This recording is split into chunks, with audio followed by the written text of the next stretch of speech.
हनुमान जी सोचे लगलन कि सरवाई राक्षसन के संग में रहे वाला आई हनुमान का नाम लेत हो जाप करत हो कहला कि रुक रुक रुक रुक रुक रुक रुक रुक रुक जो लड़का हंसे लगल कहलत कि का बुढ़ाऊ थाक गईला कहलन कि थाकल ना है बेटा का भैया भौजाई के ना गई रहा वही जो आई रही ना हमरा के चलब न यही बेरा अच्छा तो गा लेबे तो चलते हैं हमरो मन ढेर दिन से लागल बा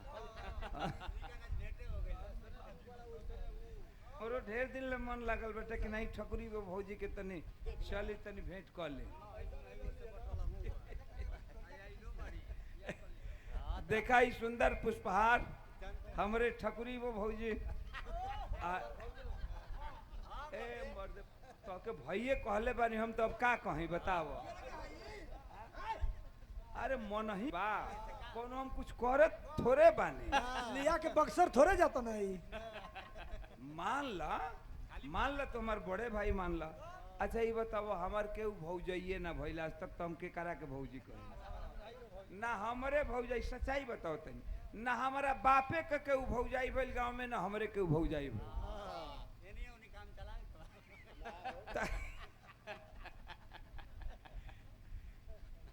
चला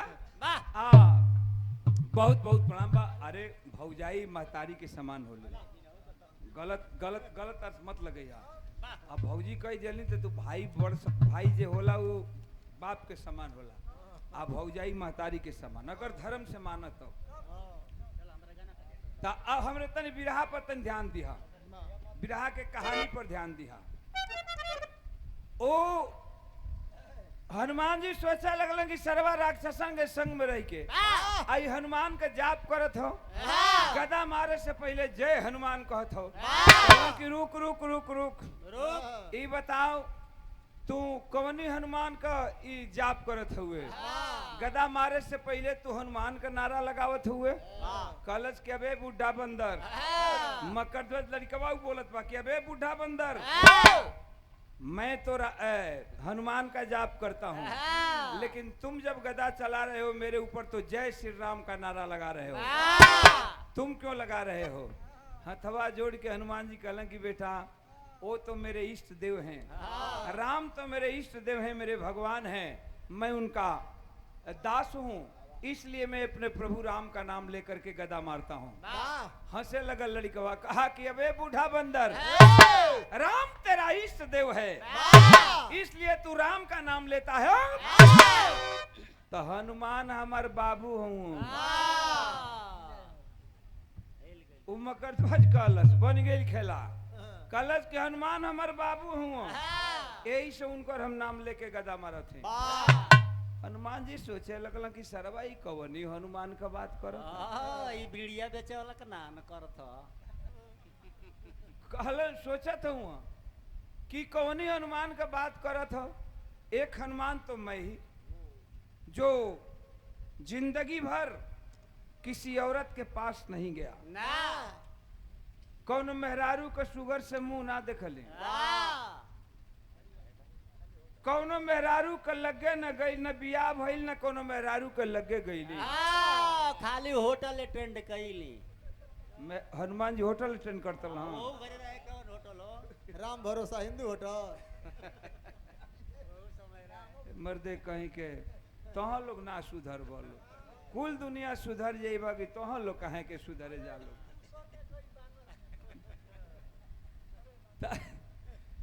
सोचा हवन की किस हनुमान की बात करता है एक हनुमान तो मैं जिसे दुनिया के लोग बाल ब्रह्मचारी कहते हैं न बियाह भइल न कोनो मेहरारू के लगे गईली तो सलाई पैदा कैसे होगा कहला कि अबे लड़का किस हनुमान की बात करता है कलश के वही हनुमान का बात करत हैं जो लंकावा जरवले रहलन तब तो हनुमान जी का थुथनवा लटक गए हेल गेल भैंस पानी में जलकुंभी धलेलस की अच्छा पानी में हेले लिसन तो जल कुभी धले लिसन गहरे में न जइया सा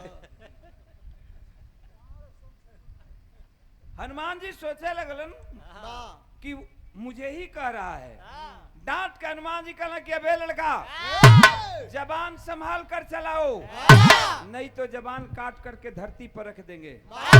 जिस हनुमान की बात करता है वो हनुमान मैं ही हूँ। हमार बियाहवे न कोनो मेहरारू से भइल, न कोनो मेहरारू के लगे हम आज तक सुतली, न कबो गईली। तो तू बिचवा में पैदा कर कलश की सुना सुना बतावत है कि पैदा कैसे भइली। जब तू लंका जरवले रहला, लंका जरा के अपन शरीर के आग बुझावे खातिर यही समुद्र में कूदा रहला, तो समुद्र में राघव नाव के मछली रहे, तोहार पसीना राघव मछली खा लिहलस। आ वो पसीना खैला से ओकरा अम्ल रह गई, गर्भ रह गई, और ओकरे गर्भ से हमार पैदाइशी भइल। त ए बुढ़ऊ त हम तुहार लइका ना भइली। हनुमान जी कहलन कि हाँ बेटा, तब तक तू हमरे लइका जनात हुए, तनी अंदर चल जाए दे। कलश के चुप, अंदर न जाए दे।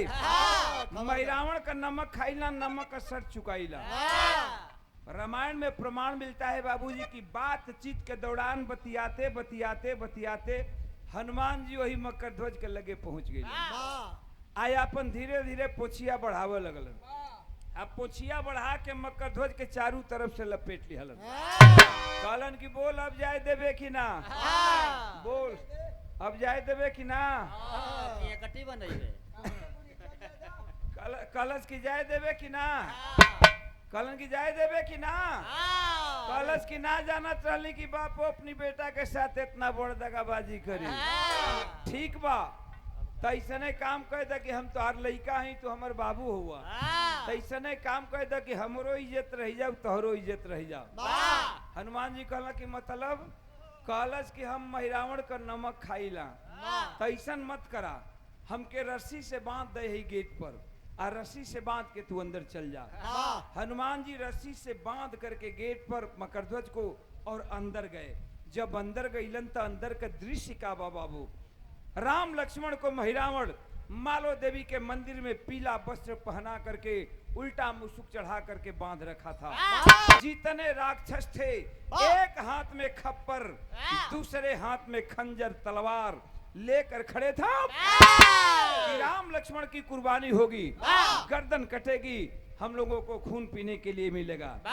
तब तक तो हनुमान जी वही मालो देवी के मंदिर में पहुंचलन। हाँ, कवि जी टेरी के भाव दिहलन का कि अरे बदेही के दिल राम मितवा। पढ़े लिखे भाई हमारे गौर करेंगे, टेरी के अंदर हिंदी साहित्य व्याकलेश अलंकार दिया गया, और टेरी के अंदर हमारे अखाड़े का 3 मशहूर कवि का नाम भी दिया गया। तीनों थे कही है कैसे कि अब बदेही के दिल राम मितवा, तरसे नैन त्रिषित हर्षित दिल मिले।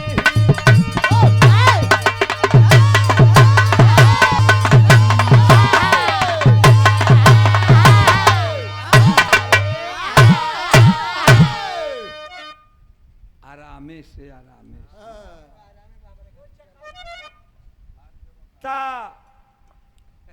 पहला कवि हमारे अखाड़े का सर्वश्रेष्ठ कवि अवध बिहारी मितवा, जो कि बलिया में वकील से जज हुए, जज बनकर के रिटायर किए। और दूसरा कवि त्रिषित, और तीसरा कवि स्नेही। लेकिन जब अंदर हनुमान जी मालो देवी के मंदिर में गईलन हम, वो समय कैलन है का हनुमान जी अंदर पहुंचलन मालो देवी के मंदिर में। जब राम लक्ष्मण के देखलन हाँ मालो देवी के मंदिर में उल्टा मुसुक चढ़ा के बांधल, तक कैलन है का कि अरे आई हो रामा, आई हो रामा, उलटी गईल पास।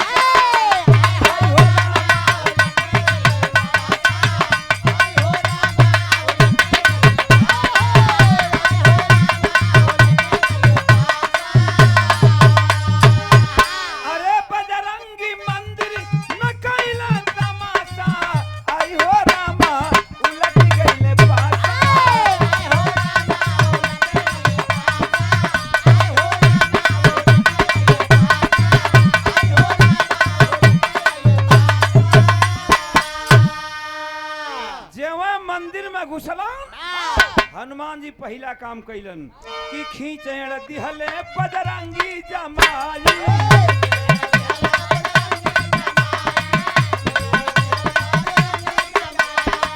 मालो देवी नीचे धस जाई।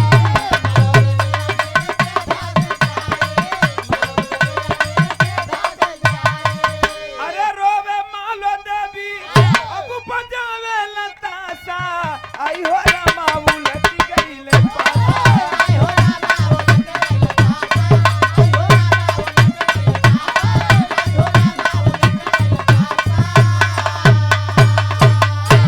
जमा मालो देवी के मंदिर में हनुमान जी पहुंचलन, खींच के एड़ मरलन। मालो देवी पतालपुरी में रहबे कैली, जाके रसातल में मिल गई। अब मालो देवी रूपी बजरंग बली उस मंदिर में बैठ गए। मालो देवी रूपी बजरंग बली बन गए। हे तना भाई हमार बाबू बिरहा सुनत हुन। आज भी आप लोग कैलेंडर में, चित्र में, फोटो में कहीं कहीं देखते होंगे हनुमान जी पंचमुखी के रूप में मिलते हैं। उसी समय का भाव है। मालो देवी पंचमुखी थी, इसलिए हनुमान को पंचमुखी बनना पड़ा। मालो देवी के रूप में बैठल हुन। महिरावण तलवार लेकर के आया है, हाथ जोड़ करके कहता है कि माँ तेरे मंदिर में आज राम लक्ष्मण की गर्दन काटूंगा, जितना इरादा करे खून पी लेना। मालो देवी के भेष में हनुमान जी पांचों मुड़िया हिलावत हो। कलन की बेटा तेरा पूजन देख करके प्रसन्न हूँ, अति प्रसन्न हूँ। एक काम कर कि अपनी नंगी तलवार मेरी हाथों में दे, राम लक्ष्मण की गर्दन में खुद अपने हाथों से काटूंगी। महिरावण बड़ा खुश भइल, सोचत बा कि अरे बाप रे बाप, इतना दिन तक इनकर पूजा करत रहली, आज तक कभी कहियो बोलल ना रहली, आज साक्षात दर्शन भी दे दिहलिन। आ इतना खुश बाड़ीन कि राम लक्ष्मण के गर्दन अपने हथवे से कटी हन। बड़ी खुश बा रावण। महिरावण म्यान से तलवार खींचा, मालो देवी रूपी बजरंग बली के हाथ में रख करके अपने गर्दन को झुकाया है आशीर्वाद लेने के लिए। तब तक तो हनुमान जी अपने रूप में भइलन। एक कटार महिरावण के मरलन, सर अलग धड़ अलग। राम लक्ष्मण के कान्ही पे उठौलन है और वहां से निकले लगलन। उस समय के बात मिलल का बाबू, हमरे पूरा बिरहा के निचोड़े तने में हो का मतलब निकलल। अल्लाह का लाइन दिहल गई मास्टर, तनिया और बड़ा देखा मास्टर, तू तो जनबे करेला, बजावत बजावत तोहार बार झर गल। आ संगई के शुरुए के हव, तू संगई पढ़ली जा लिखली जा। तू हारमोनिया बजावे लगलन आ हम गावे लगली बिरहा। एक ही कमरा में दोनों जना ओढ़ के सुतली जा।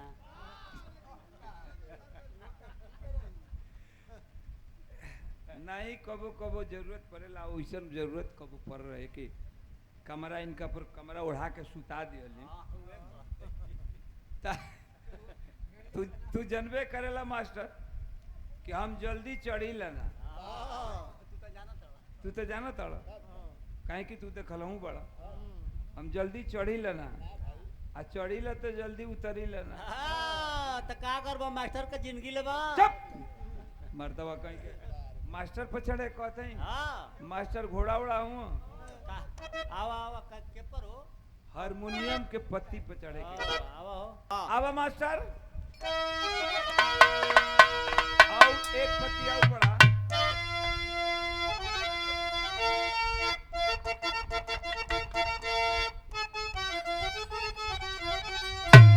कहिला कि सोना का बिजड़वा में सुगनवा घेराई रे गईले।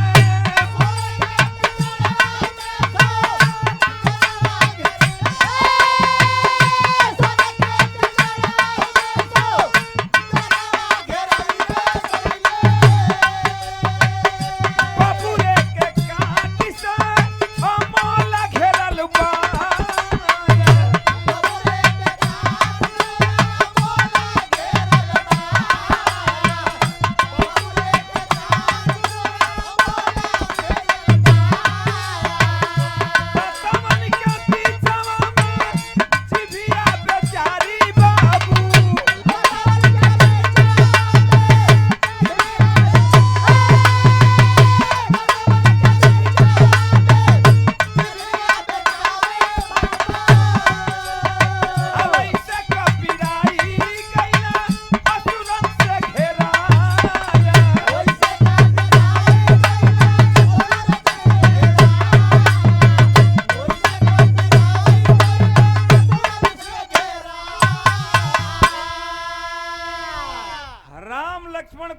हनुमान पर बैठाए हनुमान जी पतालपुरी से निकले लगलन।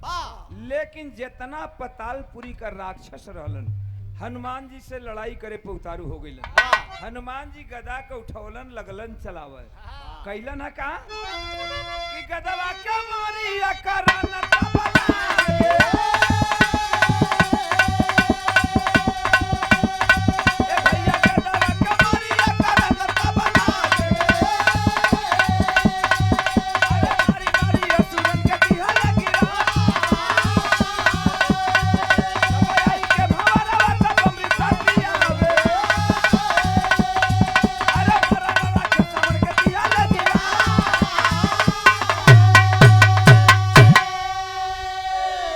गदा से मार मार के राक्षस मुआवे लगलन हनुमान जी।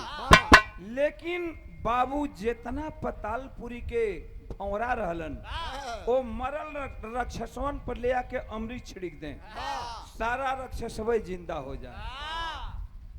जितना राक्षस मार के मुआवे पूरा राक्षस फिर दोबारा जिंदा हो जाए। अब हनुमान जी सोचे लगलन कि अब कैसे लेके निकले। बड़ा घन चक्कर में पड़ गई ना सोचे थवन कि अब कौन उपाय बा। तब तक कोई पतालपुरी में को घटना घटल। एक महिरावण की एक बेटी महिरावण के एगो लड़की रहे जवना लड़की का नाम रामायण में बिंदु बतावल गई।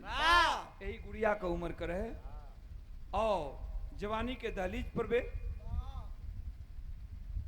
हाथ जोड़ के हनुमान जी खड़ा हो गए कहलन की बिटिया तनी बात बता दा हम राम लक्ष्मण के लेके कैसे निकली जितना राक्षस मार के मुआवत हैं सारा राक्षस जिंदा हो जात हुआ। लड़किया उ नाम जो जेकर नाम बिंदु बतावल बा बिंदु लगल हंसे महिरावण के बिटिया बे बिंदु लगल हंसे कहलस कि बाबा बात बता दे लेकिन एगो हमार शर्त बा। कहलक हनुमान जी कहलन कि कौन शर्त बा। तब अपन शर्त लगा दिहलस कहलस कि हे शर्त बा का कि मोरा श्री राम जी से सदिया रचावा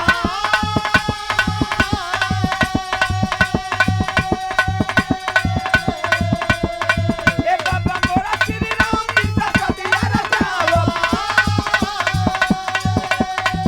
अरे वादा कपिराई कब किए हरसा हो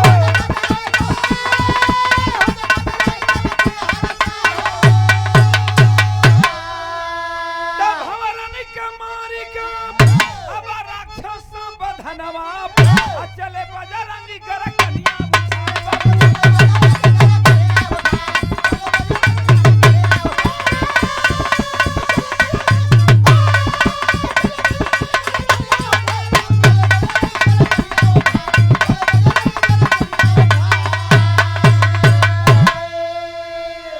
कलश की बात बता दे राम लक्ष्मण के लेके निकल जी वो बाबा। लेकिन एक शर्त हो कलन की कवन शर्त कलश की वादा कर कि जब यहाँ से तू जाए लगबा निकले लगबा तो हमार शादी भगवान से करा देबा ना। मजबूरी के अलावा हनुमान जी के सामने कोनो दूसरा रास्ता ना ही हो। आखिर अंत में हनुमान जी वादा कर लिए कि ठीक है बेटी बात बता कैसे निकलने का रास्ता बता। जब मैं यहाँ से निकलूंगा तो तेरी शादी मर्यादा पुरुषोत्तम राम से कराऊंगा। तो वह कलश की एक काम करा कि जितना तू राक्षस मार के मुआवत हुआ एहन का पहले मारल छोड़ दा बंद करा। कलन की मतलब कलश की जितना पहले पतालपुरी के भौरा हुवन एहनी के मार के मुआवा आ तब राक्षस वध करा। बिंदु के कथना अनुसार हनुमान जी पहले भंवरों का वध किए इसके बाद राक्षस वध किए। राम लक्ष्मण के कान्ही पर उठौलन है पतालपुरी से निकले लगलन। बिंदु आके रास्ता रोक लिया कलश के कहवा वादा कैले रहला बियाह करावे का वादा कैले रहला बियाह करावे का अब कहाँ जाता हुआ हमार वादा पूरा करा। हनुमान जी सोचे थवन कि यार बड़ा गड़बड़ हो गल। अगर भगवान बिंदु से बियाहवा कली हन तो हम सीता जी के सामने कवन मुंह लेके चलब। सीता जी का जवाब दे। सीता जी है न कहिया कि का हो हनुमान हमार सवत ले के खड़ा कर दिया घर में। का हम जवाब दे? बिंदु रोवे लगल आ रो के एक बात कह लेबे। का कह लेबे? बिंदु रोवे लगल। का कह लेबे? कि बिंदु धाई के रोवाली, अरे बिंदु धाई के रोवाली, चरनिया बांके बजरंगी, अब बना न हमका रघुबर के दुल्हनिया बांके बजरंगी।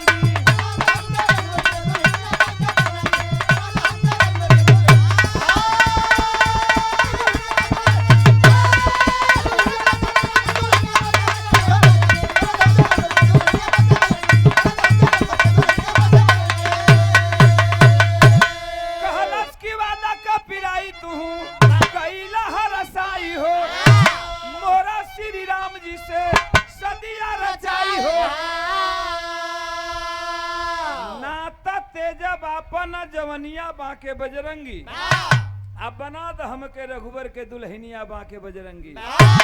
कलश की अगर शादी ना करेबा तो हम वो बाप का बेटी हैं कि कहीं नदी तालाब कुआं में जाके जान दे दे। लेकिन अब तो दूसरा से बियाह न करो। जब बियाह हमार होई ते ही भगवान से होई। भगवान ने उन्हीं बतिया का सुन गया। कल की क्या हनुमान, तू वादा किया है शादी करने के लिए। हनुमान जी का थुथुन लटकल बा। कलन की चलो बिंदु, वादा तेरा पूरा होगा। चलो बिंदु चलो। हनुमान जी ओ भगवान बिंदु से कलन कि चलो बिंदु चलो, तेरा वादा पूरा होगा। तुझसे शादी करने के लिए मैं तैयार हूँ। तुझसे शादी करने के लिए मैं तैयार हूँ। भगवान बिंदु से कॉलन कि तुमसे शादी करने के लिए मैं तैयार हूँ। अरे तो होनियो आदमी बना होनियो मर्दबा तो हेनिया मुजी का झूर बैठल बा लोग। हे हर मुंह ना करी। अब हे तेरे बिरा गई। अरे हम गवैया आदमी, हेनियो मुंह करे के बा, हेनियो करे के बा, हेनियो करे के बा। चारू और का भैया तहां लोग और ना मुंह करी हो भैया, बताओ लोग। नहीं हो होनिया आदमी बैठल हुआ ना, वही लोग से पूछत हैं ई कुछ जहाँ लड़किन से बिरहा होके लगी हम तई जरे लगी है सबको पता ना। अरे को तो हमार कुर्ता है तर खींच के फाड़ दे। ओने कति को तो ओने कति को। अरे घर से दबाव बा इन लोग पर है ना। हम बड़ा संत आदमी हैं तो हम लोग जानते बड़ा जाके हम तो क्यों ना विचार का आदमी है। खाली होटल अटेंड कर ना कबो कबो। हम होटल अटेंड करला आ कहीं घर द्वार ना रही बिरागा जे बता रोड पर सुतबो कि होटल में जीवो सुत। तो उहे ना हम कहत हैं तनी बात तनी समझ ल। 2 दिन सुत जाई लोग तो बाई पहुंच जाई लोग। ता तनी बात समझ ल भैया। हनुमान जी भगवान बिंदु से बोले कि चलो बिंदु तुझसे शादी करने के लिए तैयार हैं, तू शादी की रस्म तैयार करो चलो। बिंदु बड़ा खुश हुए, जाए लगल शादी का अपन तैयारी करे खातिर। हनुमान जी बहिया पकड़ ले कहला कि तनी हमरो बात सुनबू।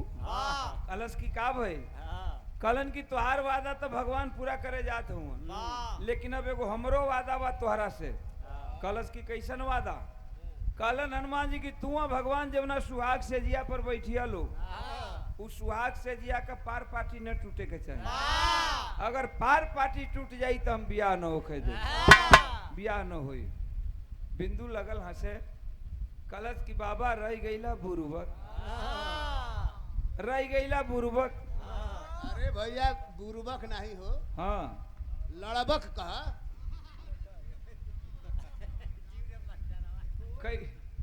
का ई कौन शब्द है? अरे कहे के मतलब है कि मेहरानू न होली बुरुबक। अच्छा मैं अब मर्द होना लड़बक। ई क्यों ना डिक्शनरी में लिखल बा? अच्छा तो भैया तू अपना डिक्शनरी तू रखा, अपना लगे रखा। तू झगड़ा करेबो कहीं मेहरारू होली बुरुबक का मर्द होना लड़बक। कलश की बिंदु कलश की बाबा रह गेला बुर्बक देखा देखाइए यो बुरबके हो।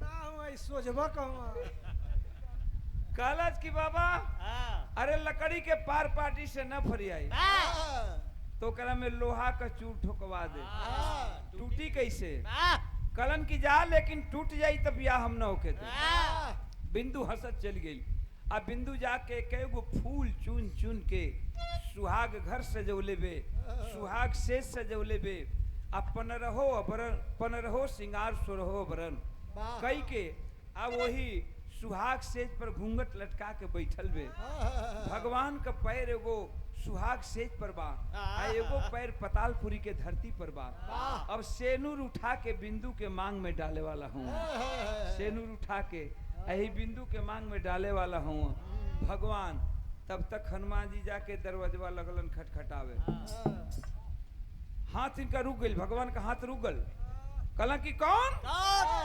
हनुमान बहरवे से आवाज देते हो हाथ जोड़ के प्रभु आपका दास हनुमान कल की का भैया तुहार का घट गई बे रतिया के अब हम बिंदु के मांग में सेनूर डाले जाते हैं आज तुहार का घट गई भैया भैया किरासन तेल ले बकाया बेरा अच्छा वो किरासन तेल मांगत रहना वो घरी मिलत रहे हो अब बंद हो गए कहलन की तुहार का घट गई हाथ जोड़ के हनुमान जी कहलन की प्रभु घटल कुछ ना बा हमार तो न बियाह भइल और न बियाहे का हाल जलने तनी हमें दिखा दिया तब प्रभु की बियाहवा कैसे होला भगवान हंसने लगे कहलन की आओ हनुमान बैठ जाओ लेकिन कोई गड़बड़ काम मत करना कोई सुहाग से जिया के लगमे जाके हनुमान जी धीरे से बैठ गईलन बिंदु घूंघट लटका के बैठल बे अब भगवान का पैर एगो सुहाग सेज पर बा आ एगो पतालपुरी के धरती पर सेनूर उठा के मांग में डाले वाला हुआ बिंदु के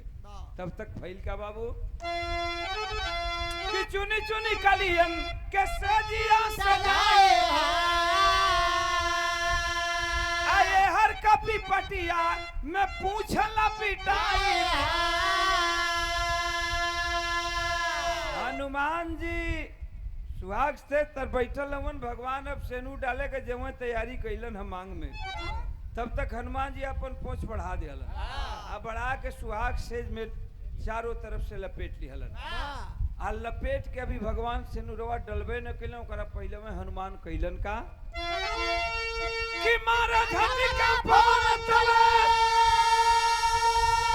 चलनिया बाके बजरंगी आ टूटी पलंग मन भैली अब गैलनिया बाके बजरंगी